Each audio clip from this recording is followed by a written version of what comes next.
Hello and welcome back to the game.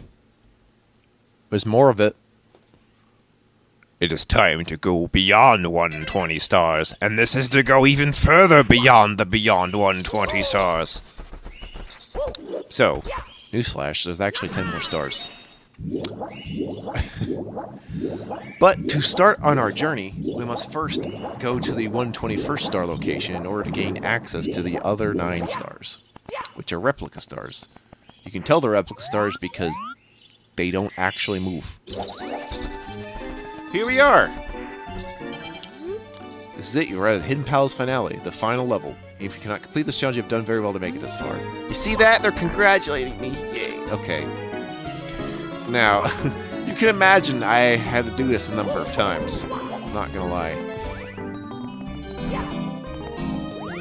Anyway, let me just describe what goes into each of these maneuvers I'm doing. So first we have that triple jump up the slope, dive off, and then my next trick is to side hop into the wall kick a few times, and get up here. Youch! Next, we long jump onto this floating platform very carefully. There we go. Then we gotta do another long jump. And then we gotta do even another long jump into a wall jump. Sometimes I fuck this up. There's gonna be a lot of fucking up. But, not this time. I've been practicing. You know how it sounds like your head's gonna pop off, you know? Oh no! Well, you didn't think I was gonna do it in one shot, did you? Not even after practicing a lot can I do it in one shot. I'm just bound to slip up somewhere. Then you just have to remember the techniques. And yeah, you bet your ass the first time I played this, I was like, oh, load state, load state. No. I am so much better at this now. Yeah. I gotta tell you, it's frustrating, but then when you really do it, you're like, oh, the dopamine, oh!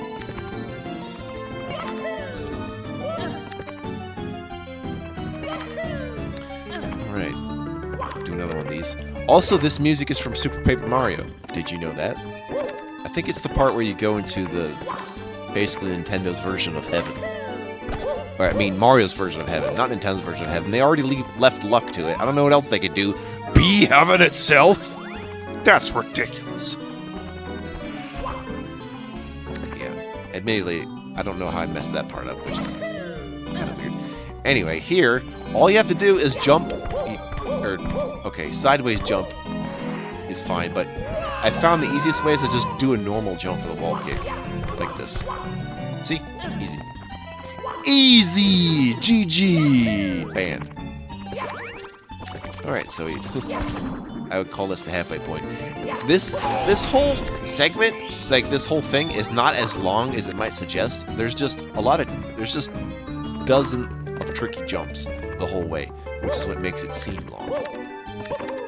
If you have all the moves down, it's as quick as a bee's nipple, because there's not one.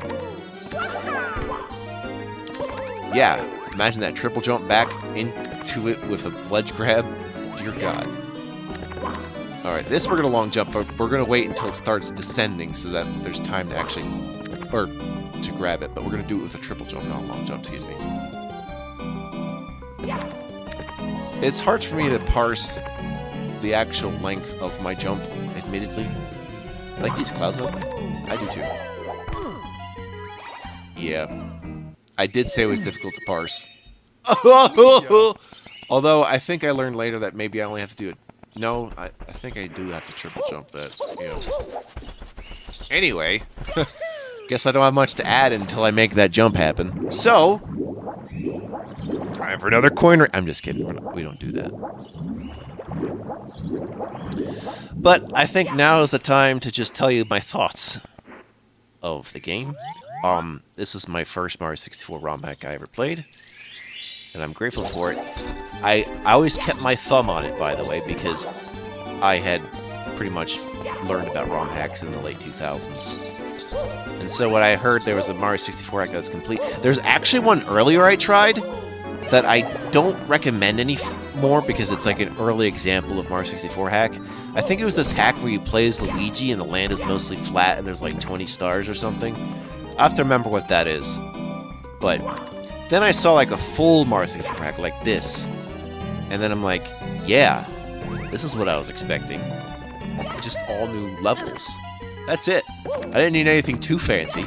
Although now people are doing fancy shit or making it a killing on this stuff. Well, not really killing, but yeah. Oh, Mario is the man with the mustache and the plan with the plus stash. That's right. That's when your mustache is so big you call it a plus stash.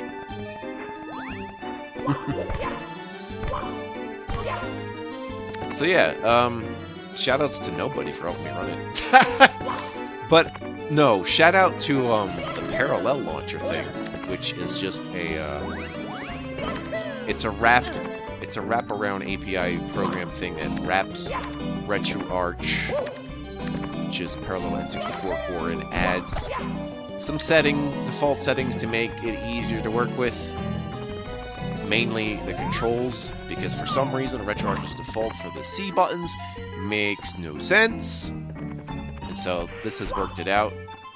The downside is it makes the menu difficult to navigate if you actually want to access it, but I've decided to just use the mouse to do that, so it's not becoming a problem. Right? So yeah, and then the specific reason I use it, though, is not because of that. It's because it has something called the OGRE, which is the original Glide N64 ROM Hack Edition or something like that. But it's a specific graphics engine to account for the distinctions between. Basically, the mods were old enough to be used on like Project 64, and how those run is not exactly accurate to N64 entirely. So basically, the mods were made for emulators, but the emulators weren't completely accurate back then. They still kind of aren't, but this is about the most accurate I've ever seen. And basically, some of the things it would do if you tried to run an original console. Not to say that someone hasn't modded to make it work on original console, or like an EverDrive. I hear lots of people like those EverDrives. I don't blame them. But yeah, basically there'd be terrible latency issues due to the object count. I don't know if you know this, but there's more detail on this than the original N64 version. Or more detail on this than the usual N64 cartridge, so it's hard to know about those things when you don't actually test it on a console, but there's like, yeah. This is true for Super Nintendo stuff, too. Like, if I play a really old ROM hack, I have to use ZSNES, unfortunately. Even though that's kind of not that cool now. Although, to be fair, it's just been outplayed in every respect by at least SNES 9X. Or whatever the hell I use now. I think I use a modded version of SNES 9X through Metafen. Through RetroArch, which calls it a Beetle Core. It's like 3 separate fucking layers. Anyway, the point is, just running a Mario game is not as easy as you might think. When you just want to make things work, and that goes into half of what I do, is not just actually playing the game, but making it run in the most spectacularly awesome way. I am available for technical support if you want to make a game work. I got it all. I know how to patch stuff. I know how to run stuff. I even know what specifically is going on when your game is breaking most of the time. But yeah, shout out to Parallel Launcher. Good job, guys. Even better with the Parallel Launcher is that it hooks up to romhacking.com, which is not romhacking.net, but this website basically has a series of Mario 64 hacks, and you can click on them, and it instantly goes into your application. So that's cool. Like, I didn't actually need to do that, but that's good. The only reason I mentioned is that I did that to download a Mario 64 randomizer thing, which is pretty cool. Would like to show you that sometime. I would not do, because of how randomizers work, I would not do an LP of them. But, I mean, I can stream a randomizer for you anytime. Beep. Where's the fun in exactly? I don't know. Just probably to hang out. Not really to actually do anything too serious. I swear I can make the jump. What's another shout out to? People who like Mario 64. Duh. Shout out to you. Like, who else helped me with this? I don't know. This is kind of a thing I was just going to do anyway. Shout out to, let's see, Angel Star 291, because I am going to do the Green Stars thing and help her out with that, so I'm just doing it. You know, you scratch your back, I scratch your back, you scratch mine.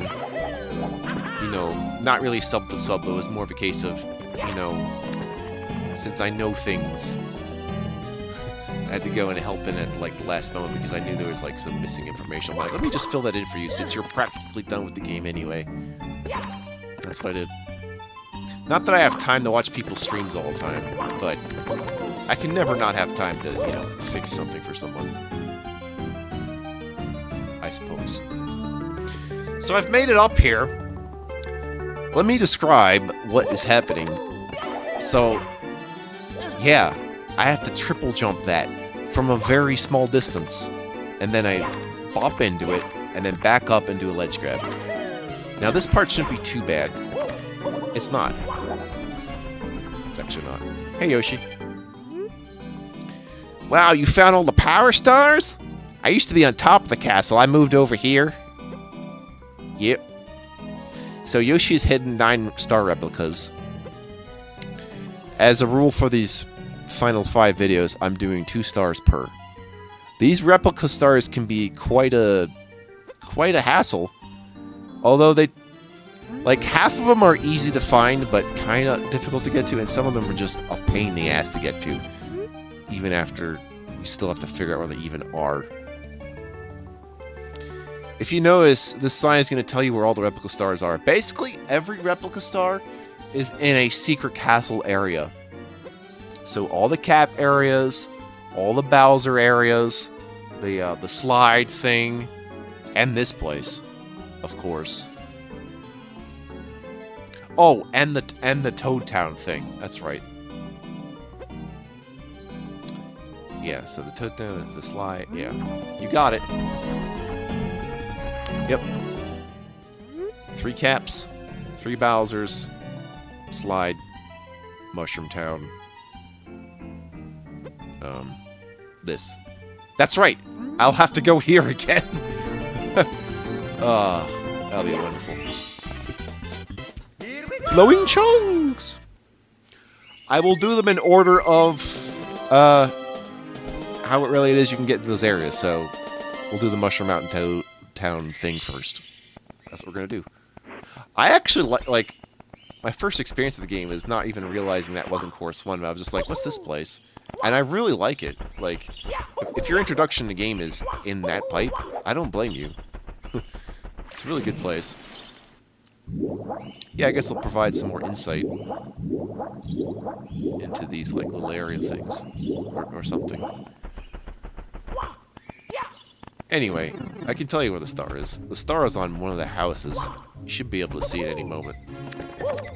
But the issue is not that it's on there. The issue is how the hell do you get to it? Hang on a second. It's in a place. Remember how I had to do that weird long jump for 1 red coins? We're going to that Toad house. We're on top of it. But I find in order to actually get there, according to my research, is I have to jump on a Shy Guy and fly over to it. Not this one. This one's too low. We're going to a much higher one. Not that bad, all things considered, as long as you don't miss your jump.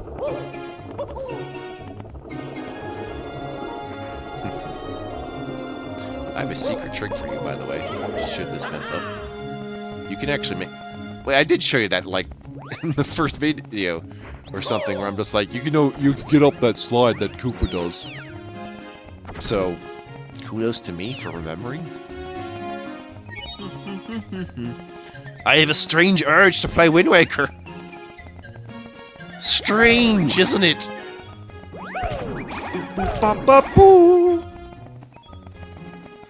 Mario eats my socks. This one. This is the one.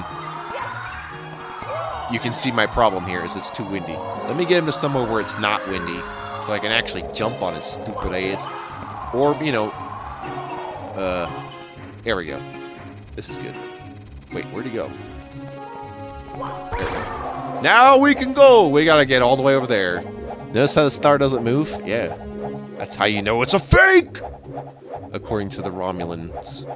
It's a fake! Alright. Replica? Actually, it sounds like, a code name for, like, some cyberpunk lady. It is I, Replica. You know, instead of with a C, you spell it with a K. My power is so that I can duplicate anything. I duplicate all the things. Oh, the water stopped moving. That means I have to stop talking. See you later.